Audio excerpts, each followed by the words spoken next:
Hi, I'm Demetrios, CEO of Aeras Aviation. I'm here today with Gail Holguin from National Aero Stands, the COO.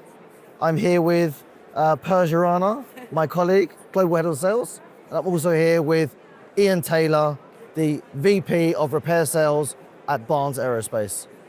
So guys, thank you for being here today. Thank you. Wanted to talk to you today a little bit about Dubai and the UAE and what it means to you, and really what's the future of aviation in this region.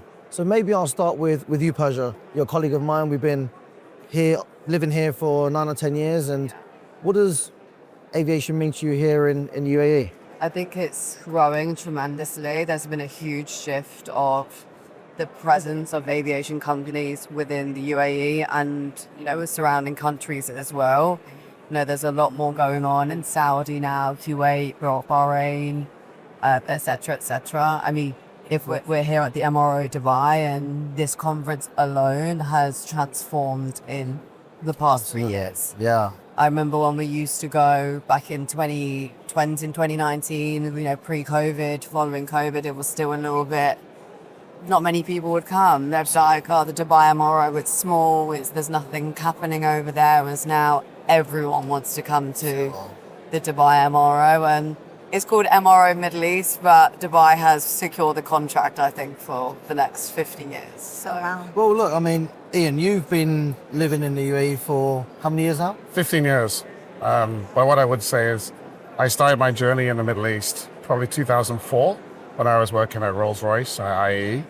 And to your point, the changes in the last 5 years have been drastic, but the changes in the last 20 years have been significant. When I first came over, you had this little airline called Etihad who had a few aircraft. Obviously, Emirates was still booming, should we say. But there wasn't much else out there. Now you look at what's in the region, it's incredible, right? You've got DWC with everything coming on from the private jet side of things.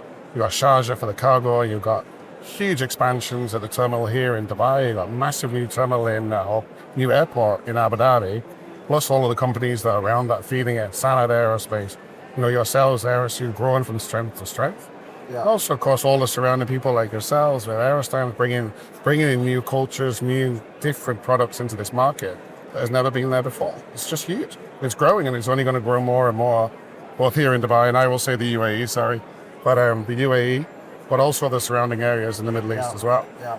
And Gail, I mean, it's your first time It's my in first Dubai. time, yes, and I How love have you it. found it, yeah? Love it. And the show is nice. This is the first day, Yeah. but the amount of people that are here and the exhibitors, and it's very rewarding so far. It really Fantastic. is. Yeah. Great. Yes. And how have you found your business bringing it to UAE? What's brought you here? And what is how do you perceive the UAE? Oh, it's growing. The wide body market for sure. And that's what has brought us here. We're adding this year 40 more wide body engine stands. And so it just makes sense for us to be here and be part of this market. And I think that's key. I mean, especially with what we do, where we focus on engines. And we are now, within this next year, looking to open an engine storage facility here in Dubai South Airport.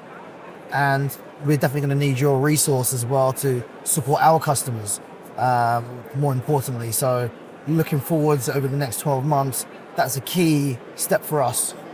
We're looking to invest into UAE more. Our headquarters are here. We see major growth, specifically with the UAE being a hub for Asia and also a gateway to Africa at the same time. I mean, like I say, you've been here for, 15 years. For a while. So it's been a while. Most of my life, as I'm only 27.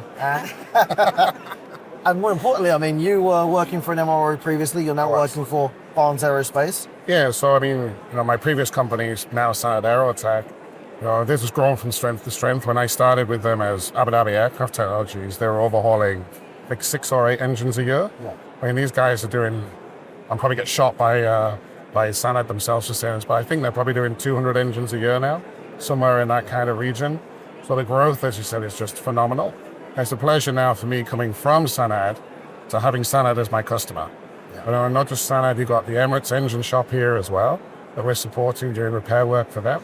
And of course, people like yourselves who are taking advantage of a very nice tax system in the UAE, but not just the tax system, the surrounding areas and the support. As you said, from a geographical perspective, it's perfect. You're in the middle of the world.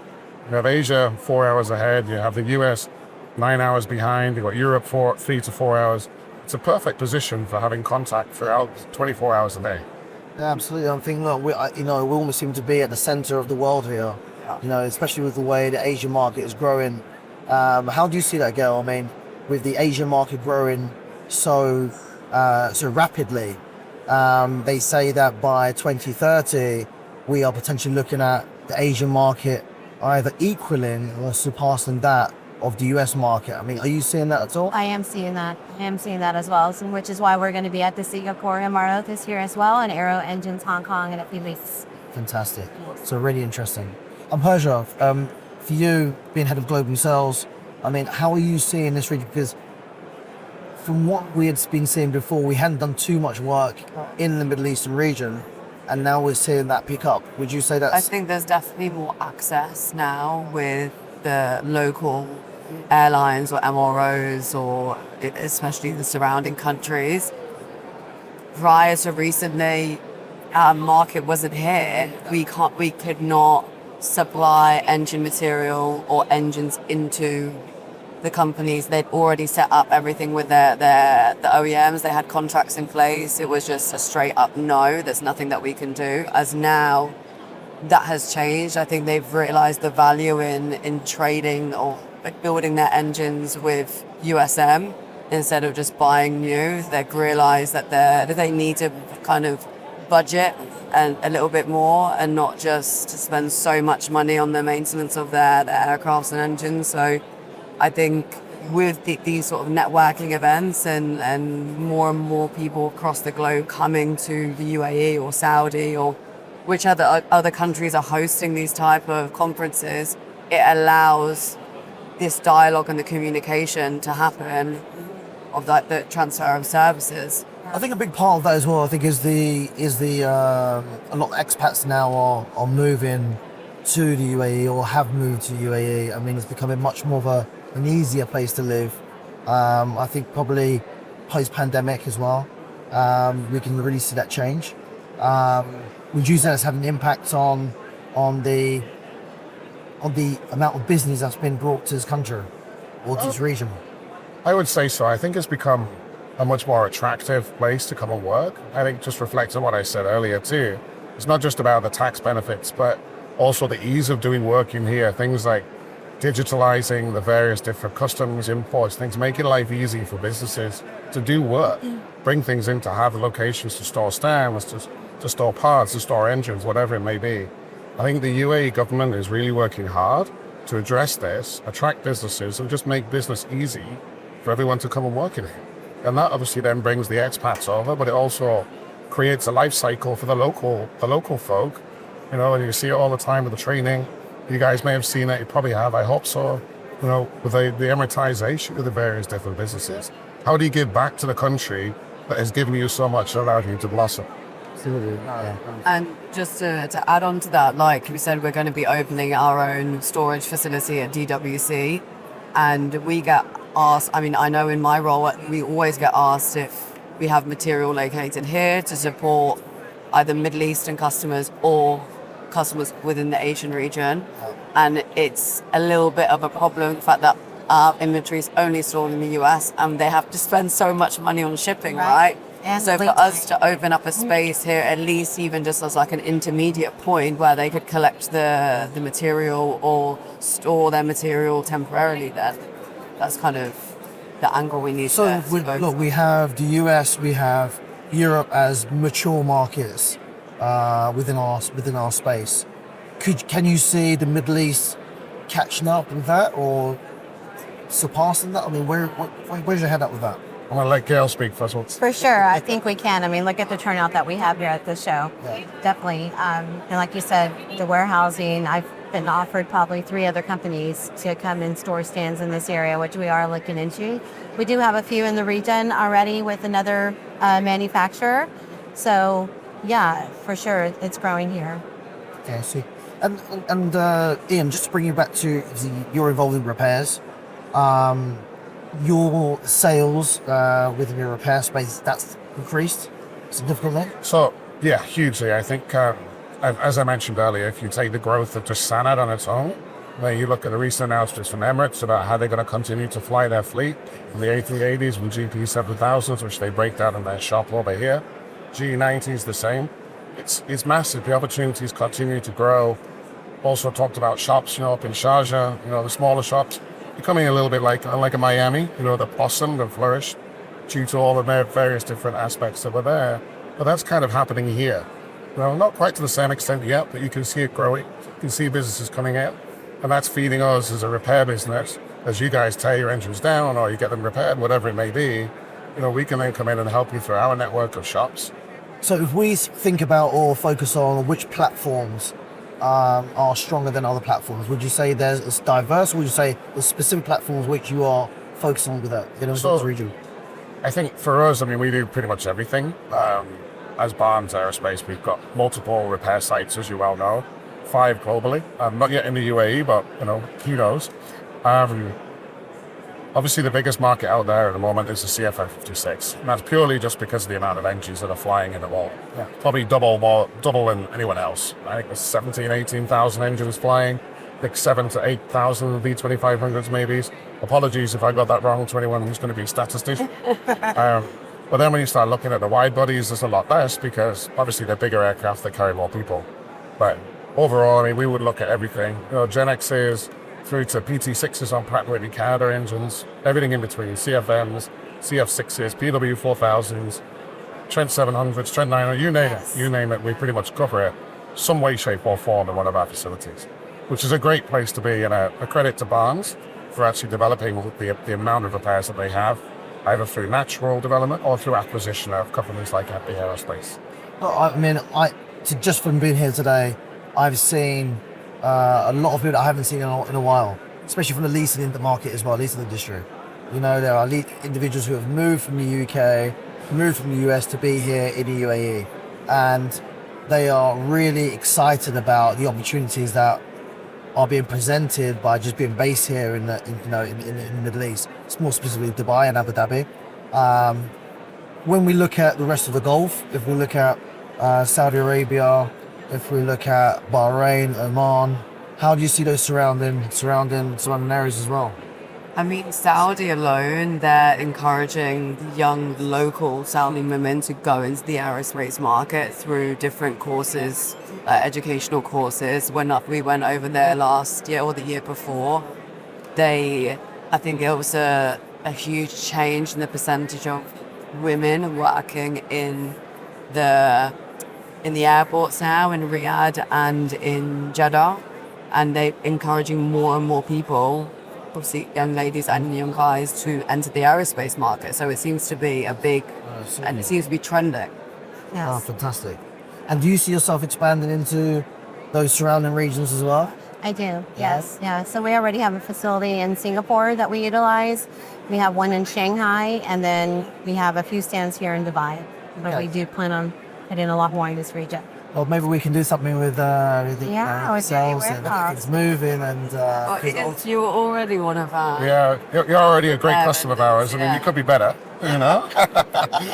just buy more parts and get them repaired, or more engines, which I know you guys are actively doing anyway. I think you're moving into leasing now, right? If I'm not mistaken. So moving into leasing, get you green time engines. That helps Gail because you need stands. It helps me because you can burn them off and tear them down. It just becomes a cycle, right? Gail, can you tell me a little bit more about what your company just does, just so we can really understand about how we can get best value? Okay, so our business model is leasing engine stands, not selling. We do try to keep all OEM stands, but there's some non-OEM stands that we stand behind that are really good on the market that some people will accept and use. And it's just pretty simple. We line up a GTA with the customer, make the leasing process so very easy. When you do need one, we all try to have it regionally based on the customer and their needs, and then you take the stand on lease, and there's no minimum and there's no maximum.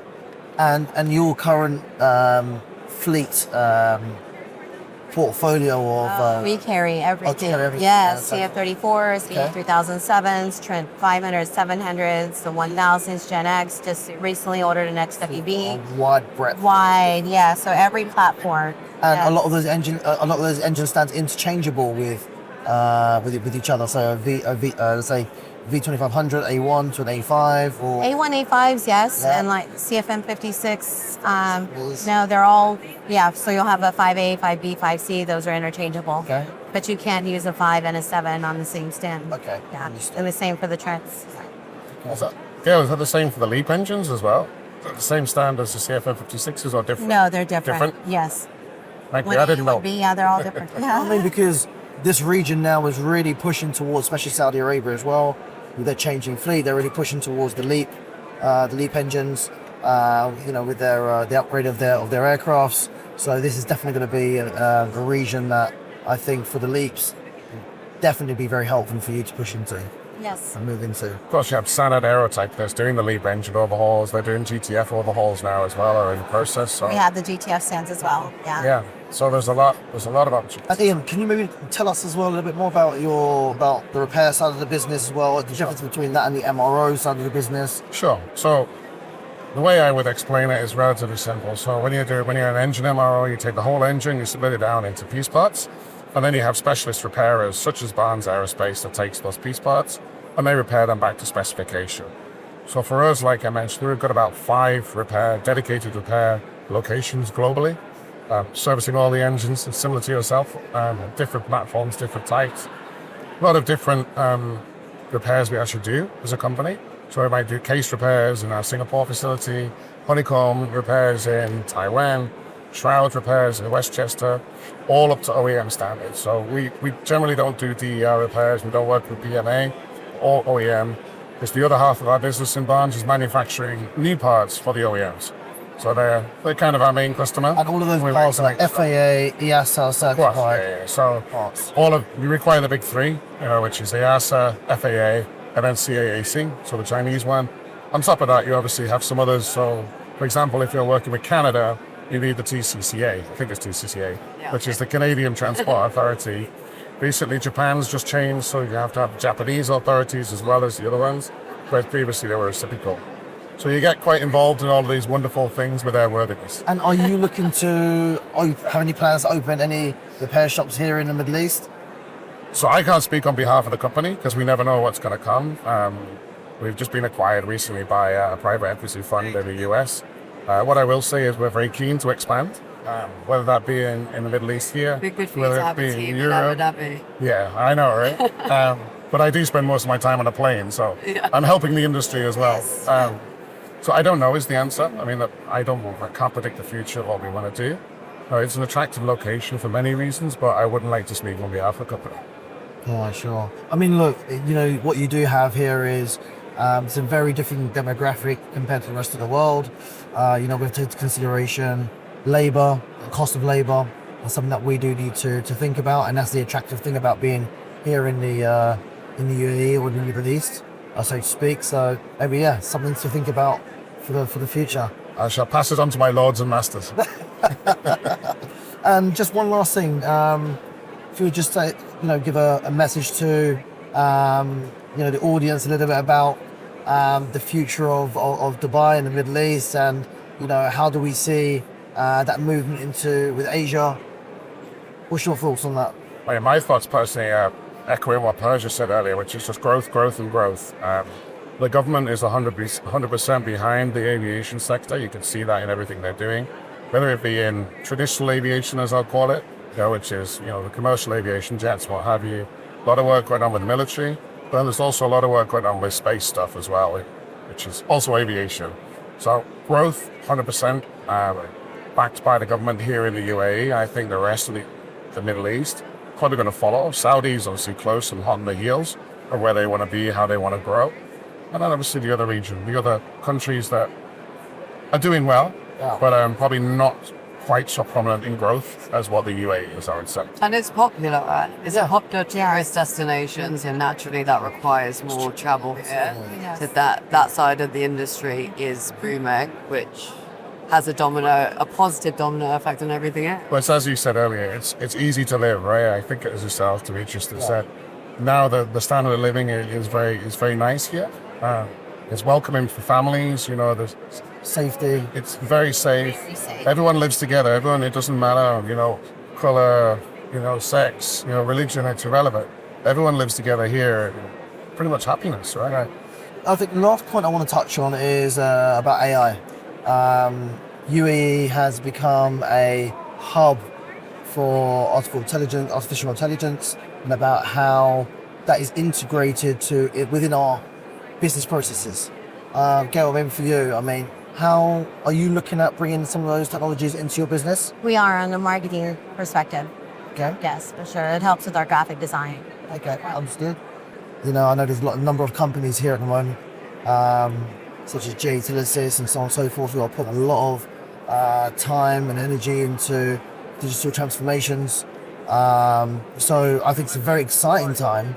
And I would say, I mean, Ian, your company, are you implementing anything like this of the sort? We are. I'm a dinosaur, so I'll be honest. I'm still trying to figure the whole AI thing out, but it's interesting you're talking about it. We just came off a 4-day leadership strategy session, and AI was featured very strongly in that. And not just about e-marketing and how you can quote quicker, but also about looking for trends and plans. So in the repair business, it's quite unstable because it all depends on someone else tearing engines down and what have you.